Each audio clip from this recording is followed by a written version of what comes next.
Excuse me, did you say something about a Bardolph Beaumont? Oh, hello again. How nice to see you. And yes, I did. I was just worrying about Claire Beaumont's brother Bardolph, only he's gone missing. Rumour is he was seen in the forest practising dark magic. Saw him myself near some ruins with Rookwood's lot I did. I fear he got himself into trouble with the Ashwinders, especially if he made them a promise he couldn't keep. I'd help search for him myself, but no one will risk encountering Ranrock's loyalists. They seem to be everywhere. Why would Bardolph want to get involved with the Ashwinders? Oh, he had a terrible run-in with Ranrock's loyalists. Changed him. He vowed never to feel powerless again. I think he sought the Ashwinders out to learn their secrets. Victor Rookwood, at least, seems somehow immune to Ranrock's loyalists. Do you think Bardolph may have simply run off? No. Bardolph's run that shop with Claire his entire life. He'd not give it up for anything. He swore he'd be back in a fortnight. My instincts are that he's been held captive, or worse. I can certainly look out for him. Any help would be appreciated. You might speak to Claire first. Perhaps she has some insights that I don't. I can tell you that Bardolph was last seen in the forest wearing a particular woolen jumper, one that Claire knitted herself. Claire will be at her shop if you'd like to speak.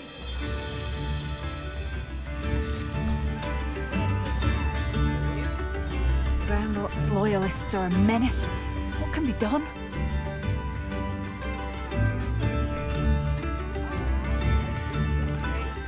Madame Beaumont, might I speak with you? Yes? What about? Mrs. Sprottle told me a little about your brother's disappearance. Oh, dear Dorothy. She'd go looking for Bardolph herself if she could. She mentioned dark magic and the Ashwinders. Has her imagination got the best of her? I'm afraid not. Despite my repeated warnings, Bardolph's been experimenting with dark magic near the edge of the forest. I thought perhaps he'd get it out of his system and it would gradually stop. But then one day, he didn't come home. Could Bardolph have run off? No, he'd never leave me here alone. He did speak of going to talk with Victor Rookwood. That worries me almost more than his attempts at mastering dark magic. Rookwood is as dangerous as Ranrock, in my opinion. Is there anything your brother took with him that might help to track him down? Only his satchel, journal, and a woolen jumper I knitted for him. That's all I can recall. I'll let you know if I see or hear anything about him. Thank you. How kind. I'd be so grateful to learn where he is. I know in my heart he's out there. Do be careful. I should be going now. Thank you. Bardolph, where are you?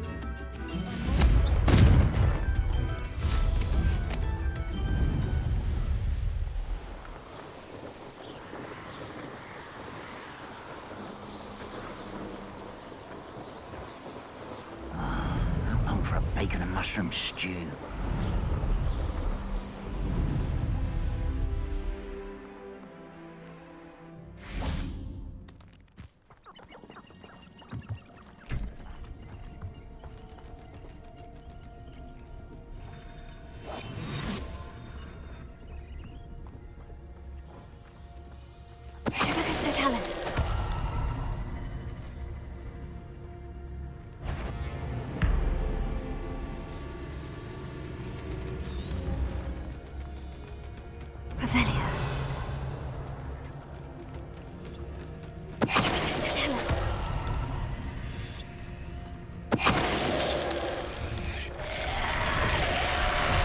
Is that Infurious wearing a woolly jumper? That must be Bardolph.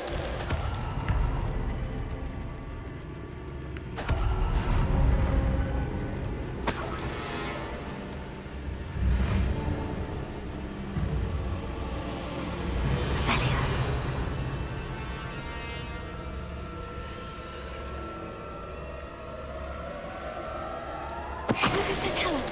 Bardolph's woolen jumper. I'm not sure Madame Beaumont would want to know what really happened to him.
It's like a place right out of a storybook. When you find Upper Hogsfield is being terrorised by Ranrock's loyalists. It's not right. Madame Beaumont, I do have some news of your brother. Oh, please tell me he's safe.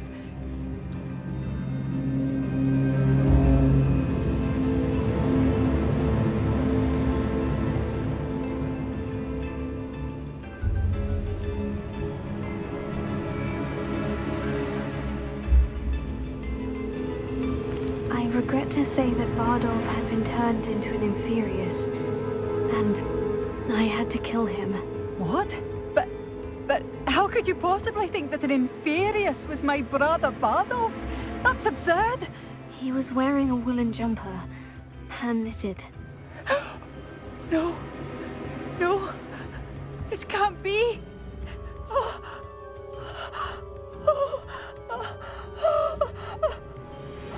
I'm truly sorry. I wish it had been better news. I wish you well, Madame Beaumont. What more could I have done? Oh, Bardolph!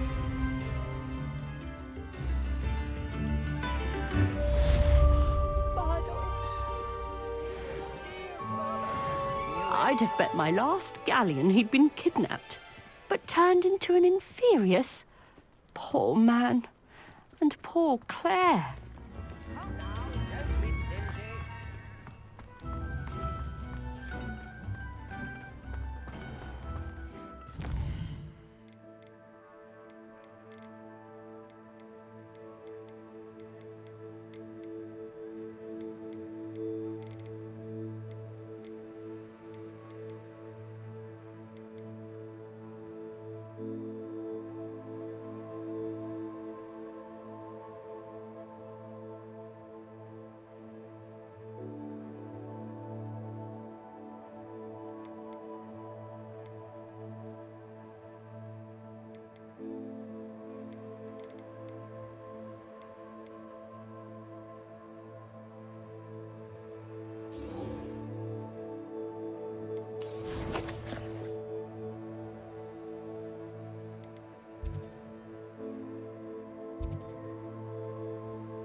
how inconvenient travel was before I invented flu powder.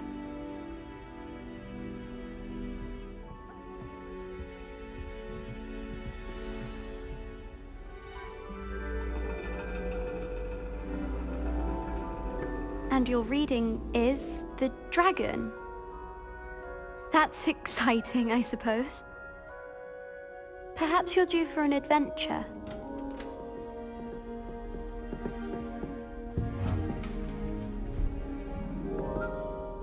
Ladies, Professor Shah.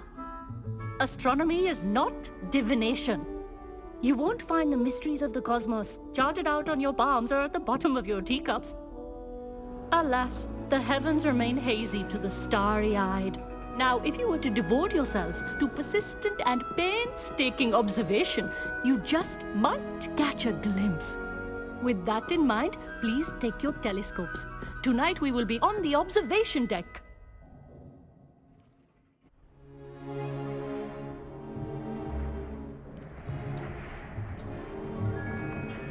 Still don't have your own? You can't be the new student forever, you know. You can share with Mr. Takar.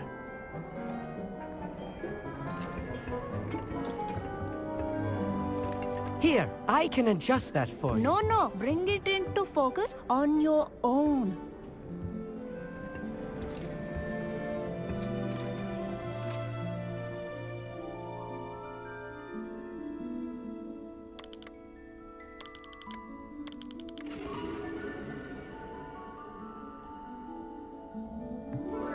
Now, I expect all of you to put in your stargazing hours outside of class.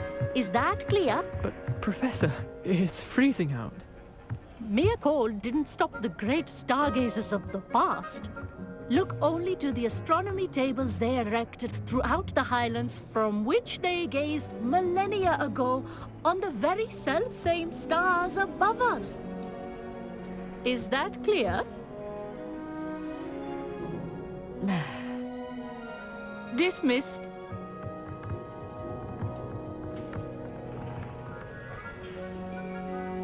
Oh, hello.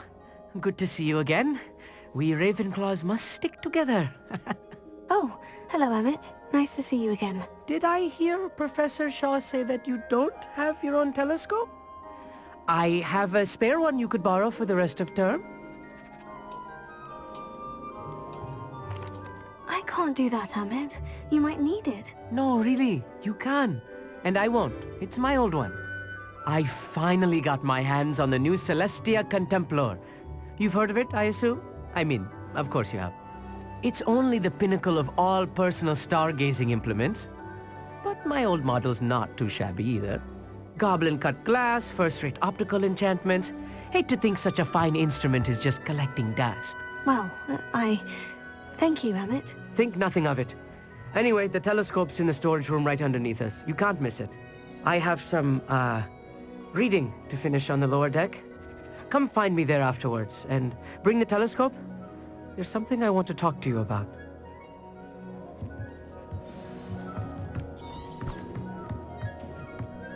Tried to put off my stargazing as long as I could. This was his old telescope. Looks practically brand new. A pristine night for stargazing. Do not let it be wasted.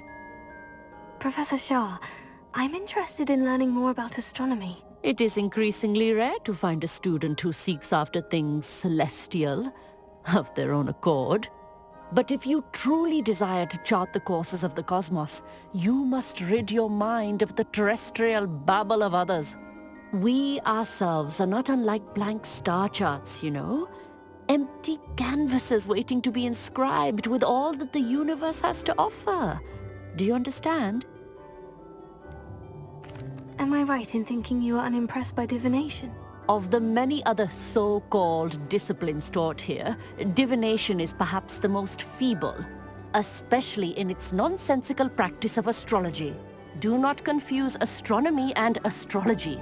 One is concerned with mysteries stellar and lunar, the other is mere lunacy. You mentioned astronomy tables earlier in class. What were you talking about? Long ago, devotees of the astral arts set up stone slabs across the countryside. They are ideal for studying constellations near and far. For centuries, wizards made use of these astronomy tables for stargazing. Sadly, they have since become mere monuments to the intrepid intellectual pursuits of a bygone epoch. Thank you, Professor. I look forward to stargazing. I am glad to hear it. Should be a stellar night for it.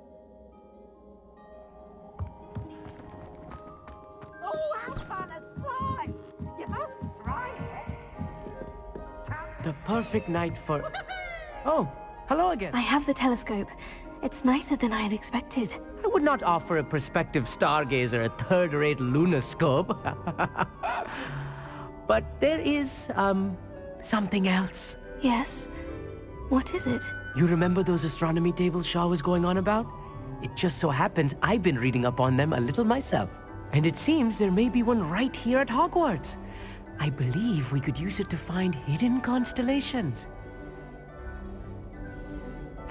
And you need someone to help you find it. I do. Are you in? No one from the Gobstones Club will go with me. Said they'd rather get spit at by a stone than... Well, they are cowards. Let us get moving while the stars are still out.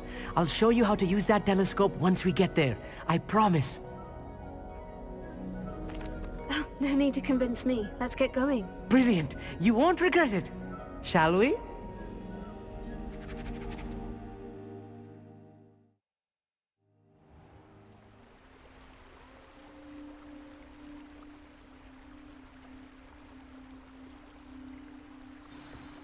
The table is on a Lumos. castle wall ahead. Look for a stone platform, something that doesn't quite belong. We'll know it when we see it. Onwards we... Some say the locations of the tables were originally marked by centaurs for ritual stargazing.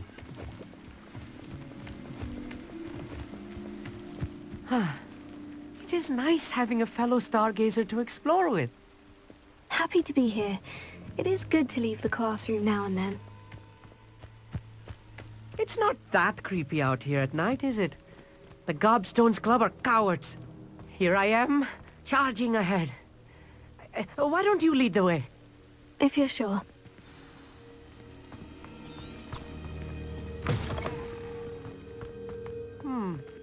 A little foreboding. A few cobwebs and some dust. Lumos! Nothing to be concerned about. Oh, of course. It's just not as tidy as I expected. Lumos. Lumos!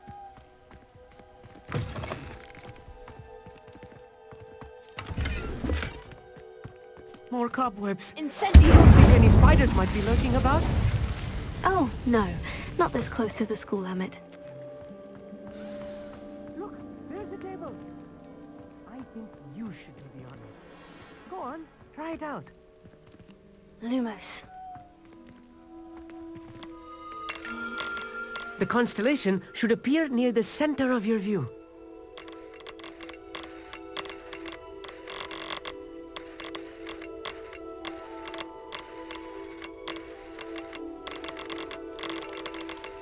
As soon as you've lined up the telescope, we will be able to fill out our star chart.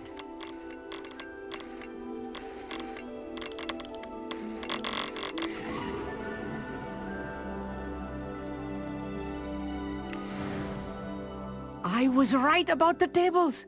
They really are gateways to the far stars, just as the book said. And your contribution was invaluable. Rest assured, you shall be credited in my memoirs one day. Thank you, Emmett. I look forward to reading them. And I look forward to writing them. This is only the beginning. You will find more tables like this one throughout the grounds and forest, all beckoning to be discovered by a worthy astronomer. And if I have ever seen one, it's you. Oh, and about my old telescope, don't bother returning it. You should keep it. That's quite generous. Thank you. You are welcome. It has goblin-cut glass and a gobbledygook inscription. I'm practically fluent in gobbledygook, you know.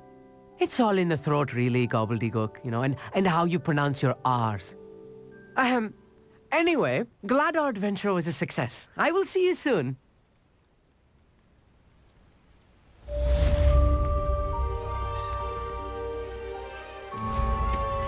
incredible.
Sometimes it seems all roads lead to Hogsmeade.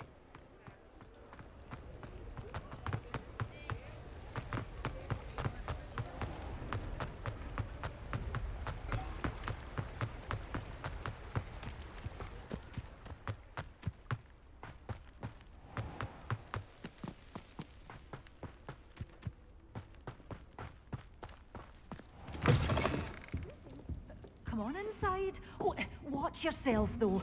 Let's have you leave here alive. Hello. Oh, hello. Whew. Sorry I'm in a bit of a tizzy. I was just scolding some of the plants for spitting and nipping. I suppose it's my own fault for putting more than 4 to a tray. By the way, Beatrice Green is the name, but you may address me as Madam Green. Welcome to Dogweed and Deathcap. Oh, mind you don't knock the mandrakes. Oh, if there wasn't the constant demand for antidotes, I wouldn't need to stock so many of the little dears. Except, of course, for curses. And, well, if you've been petrified, then obviously you've come to the right place.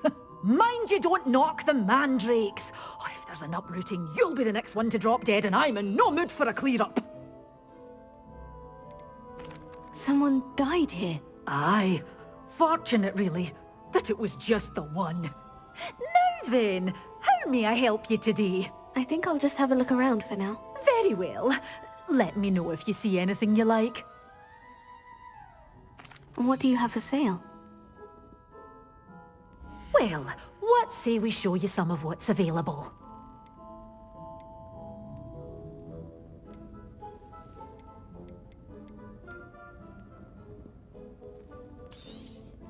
Oh, I'm always thrilled when a young one makes a wise purchase. I can tell you'll go far. But your things will be safe with me, until they're sold. Then you'll have to make do with money.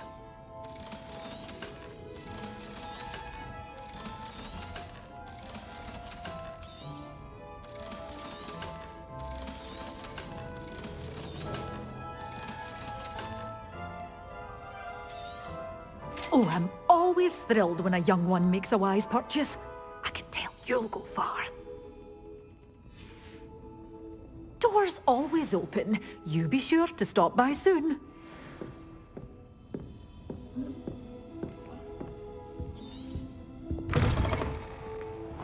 Hogsmeade, here I come.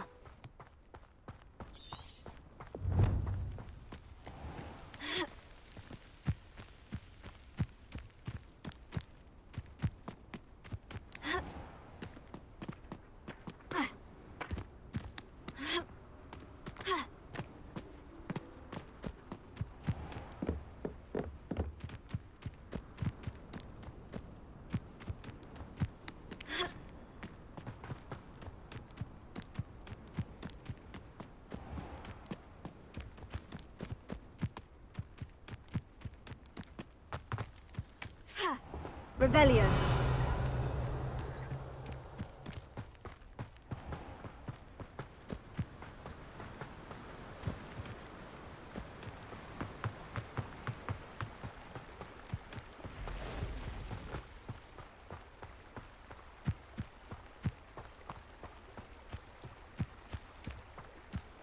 Who lived here, I wonder?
Revelio.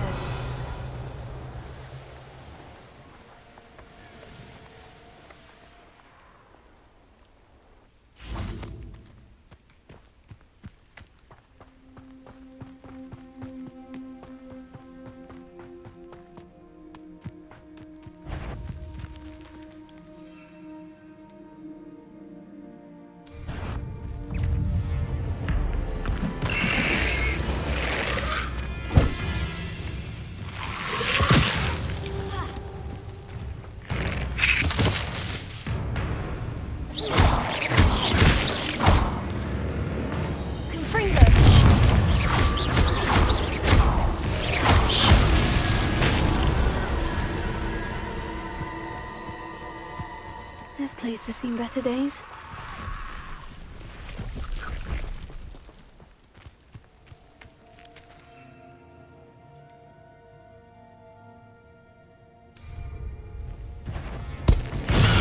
Assignment's all finished.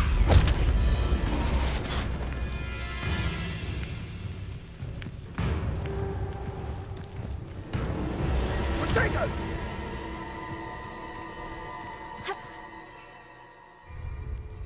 Confringo!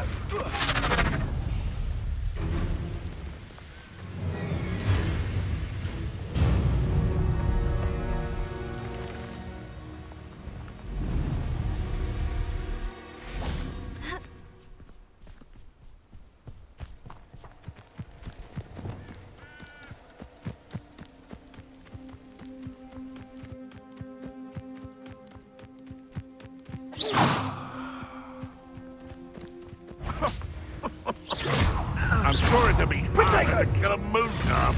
Slip your... Am I supposed to be impressed?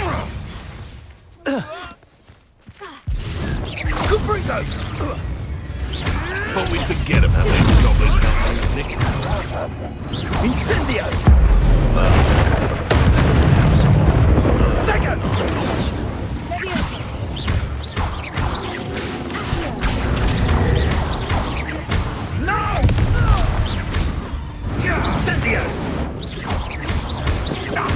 Get them back!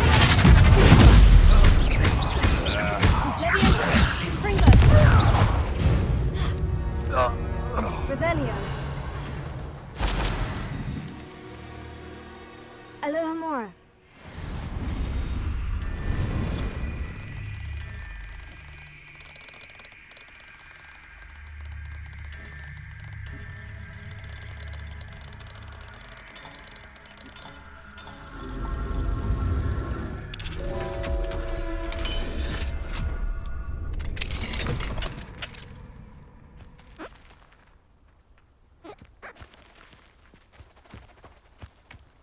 Revelio.